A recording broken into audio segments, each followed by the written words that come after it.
مساء الخير أحبائي وأعزائي، كل عام وأنتم بخير. قداسة البابا تودروس يوجه رسالة عاجلة للرئيس السيسي. ماذا؟ دشن قداسة البابا تودروس الثاني بابا الإسكندرية وبطريرك الكرازة المرقسية صباح اليوم السبت قدرية البشارة والملاك غبريال بمحور الأمل المحمودية التابعة لقطاع كنائس شرق الإسكندرية، وجاء ذلك بمشاركة الآباء أساقفة العموم المشرفين على القطاعات الرعوية بالإسكندرية. وما علاقته بالرسالة التي وجهها للرئيس عبد الفتاح السيسي؟ وأزاح قداسة البابا لدى وصول الكنيسة الستار عن اللوحة التذكارية التي تؤرخ لتدشينها بحضور اللواء أحمد العزازي نائب رئيس الهيئة الهندسية للقوات المسلحة وعدد من قيادات الهيئة الذين أهداهم قداسة البابا هدية تذكارية.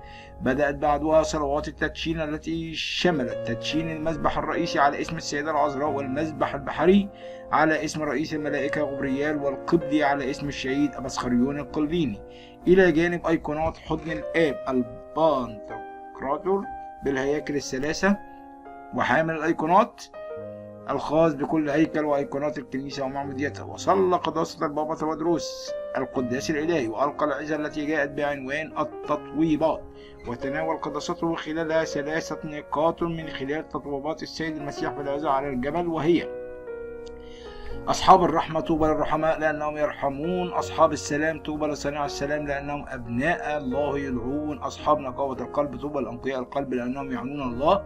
وقدم قداسته في ختام العظة الشكر لكل من تعب في هذه القضية، وخص بالشكر المهندسين وفريق عمل القوات المسلحة الذي أشرف على بنائها وعلى المنطقة كلها بقيادة اللواء أحمد العزازي. كما قرر قداسته الشكر للرئيس عبد الفتاح السيسي لاهتمامه بتجديد الحياة وبتجديد الحياة على أرض مصر في كل موقع. وأضاف قداسته إشارة إلى الفارق الذي أحدثه تطوير الطرق وعمل الطرق الجديدة، حيث قصر الوقت المطلوب لقطع المسافة اليوم على سبيل المثال من 45 دقيقة إلى أقل من 20 دقيقة. وأكمل قداسته أنه من أجل هذا كل المسؤولين الذين يساهمون في جعل الحياة أجمل يستحقون أن نصلي من أجلهم ليعطيهم الله النعمة والمعونة والصحة والسلامة والإخلاص والأمانة في إتمام الصورة الجميلة لمصر كلها. وأشاد قداسته كذلك بأيقونات الكنيسة التي رسمت بمهارة مصحوبة بآيات من الكتاب المقدس لتكون درسا للإنسان، وعندما يراها يأتي بناء قدرية البشارة في إطار خطة التطوير التي قامت بها الدولة مؤخرا بمنطقة ترعة المحمودية وتحويلها إلى محور الأمل. شكرا لكم أحبائي وأعزائي، وسوف نوديكم بموضوع آخر وهو تحويل الدير إلى ديسكو. شكرا، ما تنسوش تشتركوا بقناتكم قناة الملكة والأمير. صباح الخير أحبائي وأعزائي، كل عام وأنتم بخير. النهاردة جاءنا بيان يعني في شدة من اللهجة، وهو اعتداء على كاهن كنيسة بئر يعقوب في مدينة نابلس الفلسطينية. وهذا الاعتداء تم الاعتداء على الأرشمنديد يوستينوس الكاهن والراهب اليوناني والرئيس الروحي لكنيسة بئر يعقوب في مدينة نابلس الفلسطينية، حيث تعرض للضرب من قبل مجهولين وأصيب بإصابات متوسطة. ووجهت دعوات عبر الفيسبوك من قبل نشطاء وممثلين عن الطائفة الأرثوذكسية تطالب الحكومة الفلسطينية باعتقال المعتدين وتقديمهم للمحاكم بأسرع وقت، وأن يعملوا على الحفاظ على سلامة وأمن الرهبان والكهنة الذين يخدمون بالكنائس في المناطق التابعة للسلطة الفلسطينية. كما أن هذا الاعتداء هو ليس الأول من نوعه على كنيسة بئر يعقوب في نابلس. الحقيقة الأمر أصبح يعني في حدية من اللهجة الشديد. كمان الأتراك اليونان تحتج الأتراك دنسوا دير مسيحي أرثوذكسي وجعلوه صالة ديسكو. قدم إيمانويل فرانجو العضو في البرلمان الأوروبي التابع لليونان سؤالا للبرلمان الأوروبي بشأن الإجراءات المسيئة التي تعرض لها دير مسيحي أرثوذكسي في الأراضي التركية، حيث تم تحويل دير بانجيا سوميلا التاريخي في بونتوس إلى صالة ديسكو لتلبية احتياجات التصوير التلفزيوني. وقال: اليوم نشعر بالإهانة لأن تركيا منحت الإذن بقيام حفلة إعلانية في الدير المقدس، متسائلا من المفوضية الأوروبية ما إذا كانت تعتزم للضغط على تركيا حتى لا يتكرر تدنيس مماثل في المستقبل. وكان الدير التاريخي قد بنى في وقت مبكر من القرن الرابع الميلادي، ويعتبر دير بنجيا سوميلا التاريخي أهم رحلة حج لليونانيين، ويعترف جميع المؤمنين الأرثوذكس بقيمته الدينية. وعلم موقع لينغا أن الدير الأرثوذكسي مدرج على قائمة اليونسكو كنصب ديني يقدره العالم المتحضر، والتي يتعين على تركيا احترامه، حيث يعترف العالم الحديث المثقف بالقيمة الثقافية للدير التاريخي. وتؤكد حالة انضمامه إلى قائمة اليونسكو. ومع ذلك يواصل المسلمين الأتراك استفزاز جيرانهم اليونانيين المسيحيين، حيث تم إهانة هذا النصب الذي يجلب الذكريات والحنين والقصص الشعبية التي عاشوها اليونانيون قبل احتلال الأتراك لأراضيهم. وتساءل فرانجوس: ماذا سيكون رد فعل تركيا والمسلمين داخل أوروبا وخارجها إذا حدث مثل هذا العمل في مسجد؟ وأكد فرانجوس أن الدير هو معلما من معالم، وهو أيضا ونصب تذكاري لا ينسى للأوطان المفقودة، وأن تدين رمزيتها يجعل اليونانيين الرجال والنساء يتذكرون تاريخهم الغني، ناهيك عن أن لا ينسوا الهمجية وعدم احترام الأتراك الجدد والكماليين، والتي عانى منها جميع الباباوات. ويذكر أنه عيد افتتاح الدير التاريخي عام 2010 بعد 88 سنة من الإبادة الجماعية التي ارتكبها الأتراك عام 1922. هذا خبر قد يؤسف الآخرين شيء آخر. وبالنسبة إلى وطننا الجميل مصر العزيزة التي نفتخر بها، عمرو أديب بيقول: ستات اتهرست في الأرض، ينفجر على الهواء ويعلن هذا النبأ المؤسف. ستات اتهرست في الأرض.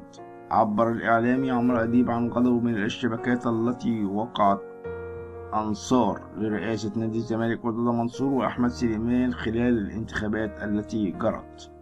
وقال أديب خلال برنامجه الحكاية على شاشة MBC مصر في يوم مساء الجمعة: انتخابات الزمالك شهدت أمرا مسيئا لصورة نادي الزمالك. أعضاء الزمالك المفروض أنهم صفوة المجتمع، ودول ناس عندهم قدر عالي من التعليم والتحضر، لكن بصرف النظر عن المخطئ، لكن هل ده شكل نادي الزمالك؟ وأضاف فيه: سدات اتهرست في الأرض، وألفاظ ما أقدرش أعرضها. هل المنافسة حامية لهذه الدرجة؟ النادي شهد خناقة على صلاة الجمعة، هل ده شيء ينفع؟ وأكمل مخاطبا جماهير الزمالك: مش عايز أقول كلمة تجرحكم، كان في انتخابات تانية زي الفل ما حصلش فيها أي حاجة واتعمل بشكل متحضر، ووقعت اشتباكات حادة بين أنصار سليمان ومرتضى خلال انتخابات مجلس إدارة النادي الأبيض التي بدأ فرز أصواتها وقت كتابة هذه السطور. كما علق أيضا الإعلامي عمرو أديب على انتهاء مباراة منتخب مصر أمام نظيره السنغالي بفوز المنتخب السنغالي ببطولة أفريقيا بعد ضربات الترجيح، وأشاد خلال برنامجه بالمجهود المبذول من قبل الفريق اليوم وخلال بطولة أفريقيا قائلا: ما حدث اليوم هو كل العطاء، ما حدش يقدر يلوم عليهم في شيء. وبالنسبة لأبو جبل: اعملوا تمثال على ما قدموا في البطولة، إن الحظ كان حليف الفريق السنغالي وظهر ذلك خلال ضربات الجزاء. محمد عبد المنعم حط الجول والعارضة قالت: لا، مصر مش هتفوز النهاردة، وده ما يمنعش إن ولادنا لعبوا لعب عظيم، وبقول لكم محدش يزعل، إحنا وصلنا للنهاية وكان ممكن لو كانت العارضة اتحركت يمين ولا شمال كنا كسبنا. محدش كان متوقع إننا نوصل للنهائي. وتوج منتخب السنغال بكأس أفريقيا بعد فوزه على منتخب مصر بركلات الترجيح بنتيجة في المباراة التي أقيمت بينهم يوم الأحد السابق على ملعب استاد أولمبي بالعاصمة الكاميرونية ياوندي. وتوجه الرئيس عبد الفتاح السيسي عبر صفحته الشخصية على موقع التواصل الاجتماعي فيسبوك بالتحية إلى لاعبي منتخب مصر قائلا: أود أن أتوجه بكل التحية والتقدير للاعبي منتخب الوطني لكرة القدم على ما قدموه من أداء عال في بطولة كأس الأفريقية، وأكد: لقد أديتم ما عليكم وكسبتم احترام الجميع وكنتم على قدر الثقة وشرفتم بلادكم، وأننا جميعا على ثقة بأنكم ستعوضون هذا اللقب وتسعدون المصريين بالصعود إلى المونديال. واستكمل: ثقتنا بكم وبقيادتكم الفنية لم تهتز، فما قدمتوه يثبت أنكم قادرون على تحقيق الأفضل إن شاء الله. مصر الأجمل، مصر الأفضل، مصر هي أجمل من بلاد العالم جميعا. كمان عندنا موضوع: ما زالت إيران إجبار 10 عابرين للمسيح للخضوع لدروس إعادة التربية الإسلامية. المخابرات الإيرانية تجبر 10 مسيحيين من خلفيات إسلامية بالمشاركة بفصول إعادة التثقيف مكونة من 10 لقاءات يقودها رجال دين إسلاميين. إيران وتركيا لم تصمت في إهانة المسيحيين. أصدرت عملاء المخابرات الإيرانية في مقاطعة خوزستان تعليمات إلى 10 مسيحيين من خلفية إسلامية والذين تم تبرئتهم بالمحكمة من جميع التهم بالمشاركة في فصول إعادة التثقيف التي يقودها رجال دين إسلاميين. وأخبر عملاء فلك الحرس الثوري الإسلامي المسيحيين 10 بمن فيهم 8 أشخاص تم تبرئتهم في شهر نوفمبر من أي جريمة في محكمة ديزفول أنه يتعين عليهم حضور 10 جلسات مع رجال دين إسلاميين لإرشادهم مرة أخرى إلى المسار الصحيح. وكان الحرس الثوري الإيراني استدعى المزيد من المتحولين إلى المسيحية ولكنهم لم يظهروا، ولهذا تم استدعائهم ثانيا وسؤالهم عن سبب عدم ظهورهم. وكان الحرس الجمهوري الإيراني قد ألقى القبض على 4 من العابرين إلى المسيح في مدينة ديسفول في إبريل الماضي، واتهمهم بالدعاية ضد الجمهورية الإسلامية لأنهم شاركوا في كنيسة منزلية. ووفقا لتقرير سابق فقد استدعى الحرس الثوري أيضا معتقلين المسيحيين الأقليين للاستجواب، وقد تم مصادرة ممتلكات شخصية للمعتقلين ال4 لمدة 6 أشهر بما في ذلك الأجهزة الضرورية لدراسة أطفالهم مثل أجهزة الكمبيوتر والهواتف المحمولة. وتقول منظمة القلق المسيحي الدولي، وهي منظمة غير حكومية وغير حزبية مقرها واشنطن عاصمة الولايات المتحدة الأمريكية، تراقب اضطهاد المسيحيين من حول العالم، إن فصول إعادة التعليم الإسلامي الإلزامية تتعارض بشكل مباشر مع أحكام المحكمة المدنية والثورية في ديسفول التي قالت إن المجموعة تحولت فقط إلى دين مختلف. وأشارت المحكمة الجنائية في بيان لها أن هذه الردة يمكن أن يعاقب عنها قانون الشريعة الإسلامية لكنها غير مجرمة في قوانين إيران. وفي عام 2021 كان الحرس الثوري الإيراني مسؤولا عن 12 من 38 واقعة موثقة لاعتقال المسيحيين ومداهمة منازلهم وكنائسهم.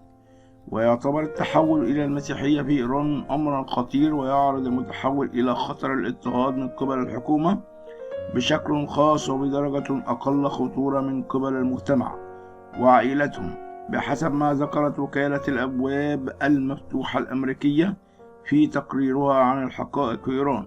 وتعتبر الجمهورية الإيرانية نموا للكنيسة داخلها هو محاولة من جانب أن نمو هذه الكنيسة هو يعتبر ضد الدولة، ولهذا غالبا ما يتم مداهمة مجموعات المنازل مكونة بشكل خاص من المتحولين من خلفيات إسلامية، وتم اعتقال قادة وأعضائهم وحكمتهم وحكم عليهم بالسجن لفترات طويلة بتهمة ارتكاب جرائم ضد الأمن القومي. وعادة يمارس المتحولون إلى المسيحية إيمانهم في الخفاء. ومنذ عام 2020 وجدت دراسة استقصائية لحوالي 50,000 إيراني فوق سن 20 إلى أن 1.5% من المسيحيين يعتبروا مسيحيين.